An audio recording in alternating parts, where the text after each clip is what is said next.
আসসালামু আলাইকুম ওয়া রাহমাতুল্লাহি ওয়া বারাকাতুহু।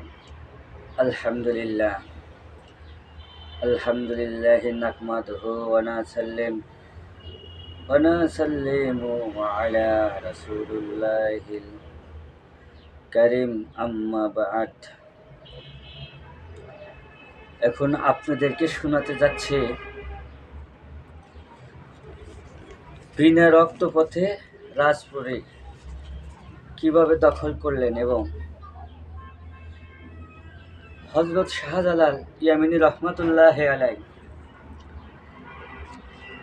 কিভাবে যুদ্ধ করলেন। যুদ্ধের অনেক কথাই বলিনি, অনেক কথাই কেটে দিয়েছি, যেগুলো মেন বললে তো 2-3 মাসেও এই আলোচনা শেষ করতে পারবো না। মেন যে কথা, ওই কথাগুলো শুধু তুলে ধরলাম। মেন যে কথা, সে কথাগুলো তুলে ধরলাম, আপনাদেরকে শোনাচ্ছি। সেনাপতি সৈয়দ নাসিরউদ্দিনের কাছে গোবিন্দের দেওয়া প্রতিশ্রুতি অনুযায়ী পরদিন সারাদিন অপেক্ষায় বসিয়াছিলেন হযরত শাহজালাল রহমাতুল্লাহি আলাইহি।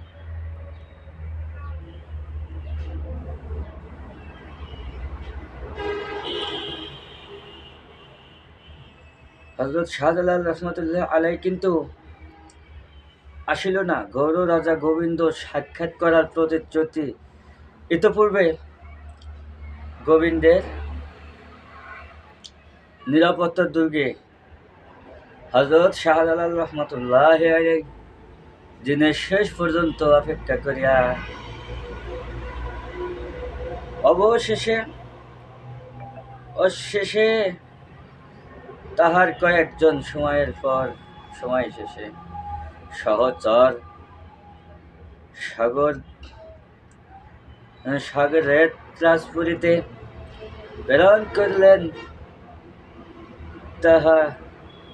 করলেন। তাহার আছে রাজদরবার খালি, জনকোলাহল বলিতে কিছুই দেখা যাইতেছে না। কেবল জনকত প্রহরী কর্মের অবস্থায় বসিয়া ঝিমাইতেছে।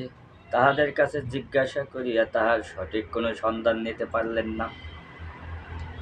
তাদের অনুমান হইল রাজা সপরিবারে রাজপুরী ত্যাগ করিয়া চলিয়া গিয়াছে। সহচরণবৃন্দ ফিরিয়া আসিলেন। শিবিরের সাক্ষাৎ করিয়া হযরত শাহজালাল রহমাতুল্লাহি আলাইহির কাছে রাজপুরীর বর্ণনা দিলেন।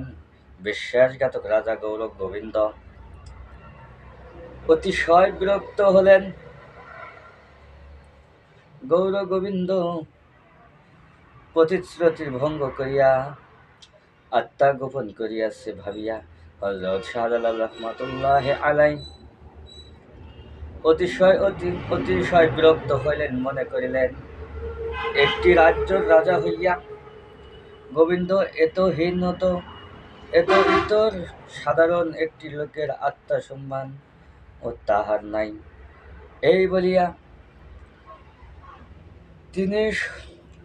তিনি সরোষে দাঁড়াইয়া গেলেন এবং বলিলেন, এহেন হীন বিশ্বাসঘাতক নরপিশাচ কাফিরটাকে উপযুক্ত শাস্তি দিতে হইবে।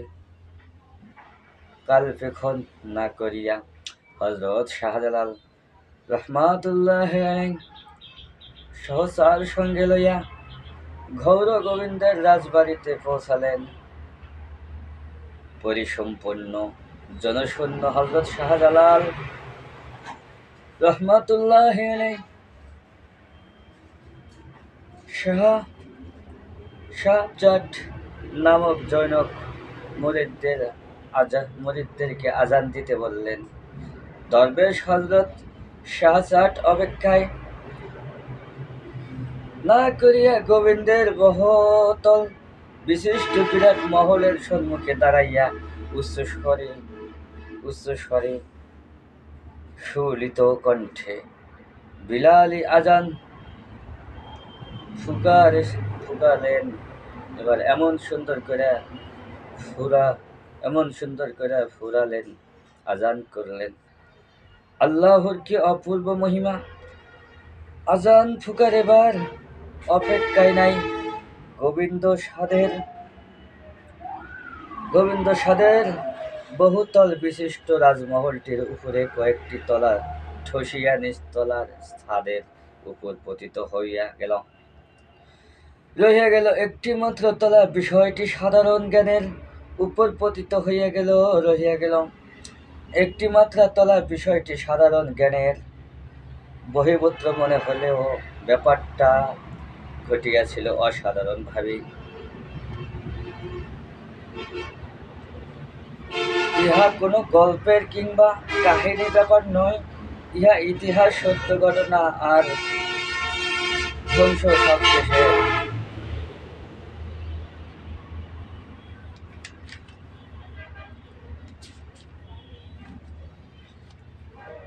সেই নিচতলাটি এখনো রাজা গোবিন্দর শিষ্যচারী তার নির্দেশ বহন করিয়া দিব্য অবস্থায় বহাল রহিয়াছে। অলৌকিকভাবে উহার ধ্বংস যখন সাধিত হয় নাই, বাজপ্রসাদ ধ্বংসিয়া পড়ার সাথে সাথে মুসলিম বাহিনী আল্লাহু পাকের গৌরব বর্ধনের ইসলামের সর্বপ্রথম ধ্বনি আল্লাহু আকবার, আল্লাহু আকবার, আল্লাহু আকবার হাজার কণ্ঠে আওয়াজ তুলিয়া মেদিনী প্রকম্পিত করিয়া রাজপুরীর অভ্যন্তরে ঢুকিয়া পড়ল। বাহিনীর আগে আগে সৈয়দ নাসির উদ্দিন গোবিন্দের রাজ সভাগৃহের সুউষ্ট তরুণে ইসলামের অর্ধচন্দ্র খচিত সবুজ পতাকা উড্ডীন করিয়া দেওয়া হল। দিকে দিকে বৃক্ষগীত হইল ইসলামের বিজয়বাণী এবং ইসলামের মহান শান্তির পরিচয়। এই সমাপ্ত ঘটনা রাজা ঘোর গোবিন্দ এবং তাহার মন্ত্রী তাহাদের আশ্রয়স্থল সুরক্ষিত দুর্গশিষ্য হতে দেখিতেছিল। রাজা মন্ত্রী ও উভয়ের সর্ব শরীর থরথর করিয়া কাঁপিতেছিল। গোবিন্দ মনে মনে ভাবিতেছিল, এক আজানের মধ্য দিয়া যখন এত বড় কাণ্ড ঘটিয়া যাইতে পারিল, তখন এই সামান্য দুর্গ আর কোন ছাই যখন তখনই ইচ্ছা করিলে হযরত শাহজালাল রহমাতুল্লাহি আলাইহি তাহার দৈব শক্তি ধারাই ইহা ভূমিসাৎ করিয়া দিতে সমর্থন হইবেন। বাঁচিবার আশা নাই, সপরিবারেই মরিতে হইবে। জ্ঞান মান ধন সবই যাইতে বসিয়াছে। রাজ্য ও রাজত্বের তো কোনো চিন্তা করা যায় না। দেশ ত্যাগের পরিকল্পনায় এখন তাহার সম্মুখে মোক্ষম হইয়া দাঁড়াইতেছে। ইহা ছাড়া দ্বিতীয় কোনো উপায় তার নাই। তবুও হযরত শাহজালাল রহমাতুল্লাহি আলাইহি কে দেখার জন্য তাহার মনটা বড়ই পীড়াপিড়ি করেছিলেন। কিন্তু কি উপায়ে দেখা করবে? সরাসরি দেখা করিতে গেলে পথিমধ্যেই ধরা খাইয়া পড়িতে পারে। মুসলিম সৈন্য এখন সর্বত্র বিচরণ করিতেছে, তাহার তো আর এখন কিছুই নাই, থাকিলেও এখন সর্বহারা। সৈন্য সমাপ্ত তো দূরের কথা, দেহরক্ষী ও পালাতক গোপনে গিয়া দেখা করা তাহাও তো নিরাপদ নহে। দেখা করিতে পারিলে হয়তো মহা অনুভব হযরত শাহজালাল রহমাতুল্লাহি আলাইহির কাছে প্রাণ ভিক্ষা চাহিলে দিতে পারেন। প্রাণ ভিক্ষা চাইলে প্রাণ ভিক্ষা দিতে পারে, কিন্তু তাহারও অসম্ভব।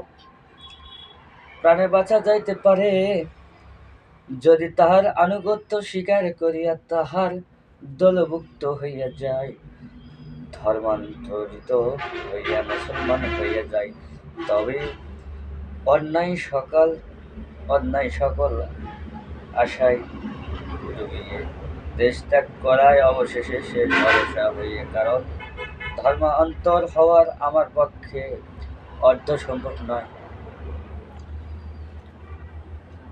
দ্রুত গোবিন্দ অবশেষে হযরত শাহজালাল রহমতুল্লাহ আলাইকে দেখার জন্য এক ফন্দি আটিল তাহার জানা শোনা জনক সাপুরিয়াকে বিপুল অর্থ প্রদানের বিনিময়ে তাহার ঝুলিতে গোপনভাবে লুকাইয়া গোবিন্দ শাহজালালকে এক নজর দেখিয়া আসিবে। সাপুরিয়া সাপের নাচ দেখাইতে যাইতে এই সুতায় হযরত শাহজালাল রহমাতুল্লাহ আলাইহির কাছে যাইবে, তাহার অনুমতি লইয়া সাপের খেলা প্রদর্শন করিবে। গুরু গোবিন্দর অনেক তুষামুষদের পরে সাপুরিয়া রাজি হইল, একটি সাপের খেলা দেখাইতে শুরু করিয়া দিল। একে একে সব ঝুড়ির সাপ নামাইয়া সাপের খেলা দেখাইতেছিল। সাপুরিয়া কিন্তু একটি ঝুড়ি খুলিতেছিল না। হযরত শাহজালাল রহমাতুল্লাহ আলাইহি ও ঘটনাক্রমে সেখানে উপস্থিত হইলেন। তিনি সাপুরিয়াকে জিজ্ঞাসা করলেন, তোমার ওই ঝুড়িটায় কি আছে তাহাও আমার দিকে দেখাও। কিন্তু সাপুরিয়া অনেক ওজর আপত্তি দেখাইয়া ওই ঝুড়ি খুলিতে এবং দেখাইতে রাজি হইল না। হযরত শাহজালাল রহমাতুল্লাহ আলাইহি ঝুড়িটার প্রতি লক্ষ্য করিয়া বলিলেন, গোবিন্দ, তুমি আমার সাথে অনেক টুকরামি করিয়াছ, কিন্তু এইবার ফাঁদে পড়িয়াছ, খেকশিয়াল বাঘের নাগারে পড়িয়াছ, আর না যাহা করিয়াছ যথেষ্ট হইয়াছে। এইবার সুনজরের মতো বাহির হইয়া আসো, অন্যথা জনমের মতো সাপ হইয়া ঝুলিতেই বাস করিতে হইবে। আসো সত্তর, বাহির হইয়া আসো, সময় একেবারে শেষ। হযরত শাহজালাল রহমাতুল্লাহ আলাইহির অগ্নিবাণী শ্রাবণ করিয়া গোবিন্দের জিহ্বার সকল প্রাণে শুকাইয়া গেল। জিহ্বার পানি যখন শুকাইয়া গেল, থরথর করিয়া শরীর কাঁপিতে লাগিল। শিরার উপশিরায় প্রবাহিত রক্ত থামিয়া গেল। শেষ শ্বাস নির্গত অপেক্ষায় ঘন ঘন শ্বাস টানিতে লাগিল। কোন শ্বাসটি নির্গত হইবার পর আর টানিতে পারিবে না, সেই অপেক্ষায় শুধু প্রাণবায়ুটুকু বাহির হয়েছিল। এই অবস্থায় আশায় দেহটি লইয়া গোবিন্দ কাঁপিতে কাঁপিতে ঝুড়ি হইতে বাহির হইয়া হযরত শাহজালাল রহমাতুল্লাহ আলাইহির সম্মুখে নত যেন অবশত শির ও করজোড় হইয়া স্বীয়কৃত অপরাধের জন্য ক্ষমা ভিক্ষা চাইলেন। এই সেই নিষ্ঠুর নির্মম অত্যাচারে নিষ্পাপ শিশু সন্তানের হত্যাকারী এবং অসংখ্য মুসলিম নরনারীর ঘাতক পাপী গোবিন্দ অত্যাচার ও ত্রাসের নায়ক গোবিন্দ, যাহার নিষ্ঠুর আচরণ হৃদয় বিদারক কাণ্ড সৃষ্টির ফলে প্রজাবর্গ পার্শ্ববর্তী অপেক্ষাকৃত দুর্বল শাসক রাজা পর্যন্ত থাকিতেন ভীত সন্তুষ্ট, যাহার ঘৃণা ছোবল এবং হিংসা বিদ্বেষ ও অন্তরহীন পীড়নে মুসলিম প্রজাকুল থাকিতেন।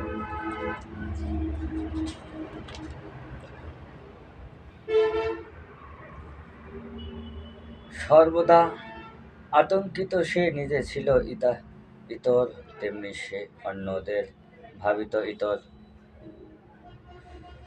সেই ভুবন কাপার নায়ক গোবিন্দ আজ মুসলিম দরবেশ এবং নিরন্তর একজন মুসলমান সাধক হযরত শাহজালাল রহমাতুল্লাহি আলাই এর দাঁড়াইয়া কাঁপিতে কাঁপিতে এবং করজোড়ে নিয়ে মিনতি করিয়া ক্ষমা প্রার্থনা করিয়াছে, আল্লাহ কাহকে কি না করিতে পারেন।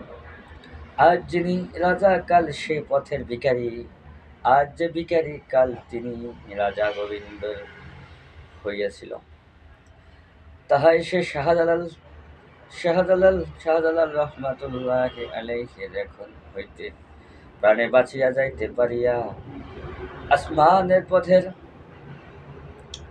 প্রতীক হইয়াছিল ভিখারি বেশে প্রাণে বাঁচিয়া যাইতে পারিতে উঠিতে হইয়াছিল গিয়া আসমানের জঙ্গল মেরা জঙ্গল ঘেরা পার্বত্য অঞ্চলের কোন এক নির্বোধ স্থানে তাহার হিতৈষীদের কেহ খোঁজ করিয়া তাহার টিকটিকির পর্যন্ত সন্তান পাওয়া যায়নি। অত্যাচারে পরিণত, এমনকি নির্মম মানুষের প্রতি যাবতীয় কিছু দান ও অনুগ্রহের প্রদান একমাত্র আল্লাহ তাআলা। এই প্রধান অনুগ্রহ জাতির ধর্ম ও নির্বিশেষে সকল প্রতি সমভাবে প্রদত্ত হইয়া থাকে। তাই তো আল্লাহ পাক রহমান, করুণাময়। কিন্তু এই দান, অনুগ্রহ করা, করুণা করা যারা যথাযথ মর্যাদা দান করেন এবং সেই মতে কাজ করে, সেই হয় আল্লাহর প্রিয় পাত্র। তাহার জন্য দুনিয়া ব্যতীত সে দুনিয়া ও আল্লাহ অনুগ্রহ বর্ষণ করিয়া থাকেন। তাই তো তিনি রাহিম, পরম দয়ালু। আল্লাহ যেমন অসীম, তাই তাহার দান রাশি ও নিঃসন্দেহে অফুরন্ত, যাহার কোনো শেষ বা সীমারেখা নাই। এই কথা যাহারা বিশ্বাস রাখেন, তারা আল্লাহকে বিতর্কহীন ও খোলা মনে বিশ্বাস করিয়া থাকেন। আর বিশ্বাস রাখেন যাহারা, তারা ইহা লইয়া গবেষণা করিয়া সিদ্ধান্তে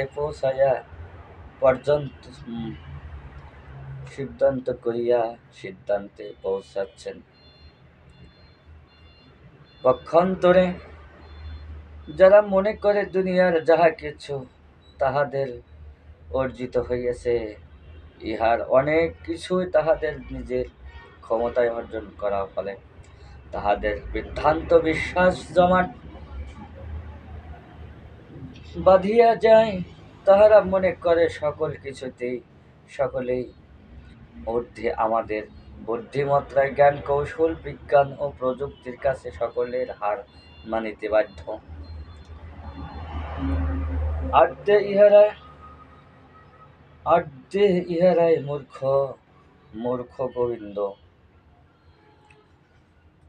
ভাবিয়াছিল তাহার শক্তি সাহসে না হইলে ও কৃত কৌশলে সকলেই তাহার কাছে হার মানিতে বাধ্য হইবে। তাই মুসলিম সেনাবাহিনী, তাই তাদের নেতা শাহজালাল রহমাতুল্লাহি আলাইহি তাহার বুদ্ধি ও কৌশলের কাছে হার মানিতে বাধ্য হয়। এক ফুঁকে তাহাকে তুড়িয়ে দিয়ে চলিয়া যাইবে, ইহা তাহার সংকীর্ণ জ্ঞানের চিন্তা। কিন্তু জ্ঞানের উপরে ও যে জ্ঞান আছে, এই কৌশল আরেক বৃহৎ কৌশলের কাছে সম্পূর্ণ পরাভূত হইতে যাইতে পারে, এই কথা কি তার মোটেও জানা ছিল না, জানা ছিল না। এই ব্যাপারে ছিল সে সম্পূর্ণরূপে মূর্খ। তাহার ধারণ ছিল বৃদ্ধান্তিক। একই কারণে এই কৌশল করিয়া তাহার চাইতে খোদা প্রদত্ত বড় কৌশলের কাছে সে ধরা পড়িবে, হার মানাইতে আসিয়াছিল হযরত শাহজালালকে। এবার পক্ষান্তরে সে হার মানিয়া গেল, তাহার কাছে ধরা পড়িয়া গেল। ভিজা বিড়াল ভিজা বিড়াল হয়ে সদস্য হয়ে ক্ষমা প্রার্থনা করিতে রহিল অপরাধী দাসের মতো। হযরত শাহজালাল রহমাতুল্লাহি আলাইহি বলিলেন, গোবিন্দ, তোমার বিগত দিনের ইতিহাস খুলিয়া দেখো। জীবনের কলঙ্কময় অধ্যায়ের কার্যকলাপে প্রতিটি পাতায় পাতায় পরিপূর্ণ ছিলে তুমি একটা দেশের রাজা। তোমার প্রজাপুজের মধ্যে ছিল নানা ধর্মের বিশ্বাসী, ধনী গরিব ও বিভিন্ন শ্রেণীর নাগরিক। রাজধর্ম হিসাবে তোমার উচিত ছিল সকলের প্রতি ন্যায়, সুবিচার, শান্তিতে পূজা পালন করা। পূজা পালন এসবই তোমার ছিল। তুমি রাজত্ব সনাতন ধর্মের পথ পরিহার করিয়া তুমি এক চিরণী নাগরিকের উপরে সম্পূর্ণরূপে ব্যক্তিগত আগ্রাসনের পথ বাছিয়া লইয়ে নির্মম অত্যাচার চালাইয়ে হত্যা করিয়ে বহু নাগরিক ছাড়িলেন না। নিষ্পাপ দুর্গপ্রস্য শিশুকে, দত্তপুষ্ট ছোট শিশুকে তুমি পর্যন্ত এমনই গৃহ নাগরিক ছিলে সকলের মুসলমান। তুমি কি ছিলে রাজা, না বর্বর দুঃস্ব ও রক্ত পিপাসা খুনি ভাবিয়াছিলে এই রূপে দিন গুজরান হইয়া মহানন্দে জীবন যাপন করিবে? একটিবারও কি ভাবিয়া দেখেছ মহাশক্তির দাপট মুহূর্তে লোপাট হইয়া যাইতে পারবে? তোমাকে কোনো প্রকারই রেহাই দেওয়া উচিত হবে না। কঠোর শাস্তি তোমার প্রতি যথাযথ। ইনসাফ গৌর গোবিন্দ। সম্পূর্ণ নির্বাহক নিরুত্তর। ইহা ছাড়া তার করার বাকি আছে কি ছিল সে এখন? ব্যাখ্যের মুখে সামান্য নাড়াচাড়ার উপর তাহার নাই সপক্ষে কিছু নিবেদন করিয়া সেই ইতিহাস ও তাহার কালিমালিপ্ত বানানো কথা গুছাইয়া বলিতে সে সাহস তাহার কারণে সে যাহার সম্মুখে তাহার কাছে এইসব কোনোটাই খাঁটি হবে না। তাহার কাছে গ্রহণযোগ্য প্রকাশ্য অপ্রকাশ্য সবই সমান বলিয়া ক্রোধ। ক্ষমা ইসলামের অত্যন্ত আদর্শ, সাময়িক জীবন মহত্বের লক্ষণ পূর্বে বলা হয়। হযরত শাহজালাল রহমাতুল্লাহি আলাইহি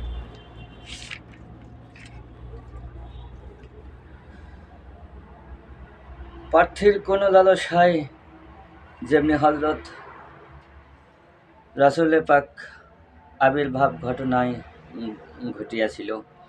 বিভ্রান্ত মানব গোষ্ঠীকে আল্লাহর মনোনীত রসূল সত্য পথ প্রদর্শন করিতে আহ্বান করিতেছেন আল্লাহর সন্তুষ্টির দিকে। হযরত শাহজালাল রহমাতুল্লাহ আলাইহি এসব অপরাধ অন্যতম বিচার, জুলুম ও অত্যাচার ভিক্ষা করার পরেও গৌর গোবিন্দ হযরত শাহজালাল রহমাতুল্লাহি আলাইহির কাছে ক্ষমা ভিক্ষা করিলেন। তিনি তাহাকে বিনা স্বার্থে ক্ষমা করিয়া রাসূলের ক্ষমার আদর্শকে পুনর্জীবিত করলেন। ক্ষমা করার পর হযরত শাহজালাল রহমাতুল্লাহ আলাইহি তাহাকে ইসলামের মহান আদর্শের উল্লেখ করিয়া ইসলাম গ্রহণের আহ্বান জানাইলেন, কিন্তু শক্তির প্রয়োগ করেন নাই। শাহজালাল রহমাতুল্লাহি আলাইহি কখনো শক্তির প্রয়োগ করেন নাই। আশ্চর্য না বলিয়া আদেশ কর্মের কথা বলিয়াছেন সুন্দর হযরত শাহজালাল রহমাতুল্লাহি আলাইহি এই প্রকারের দুর্দান্ত প্রতাপশালী এবং মুসলিম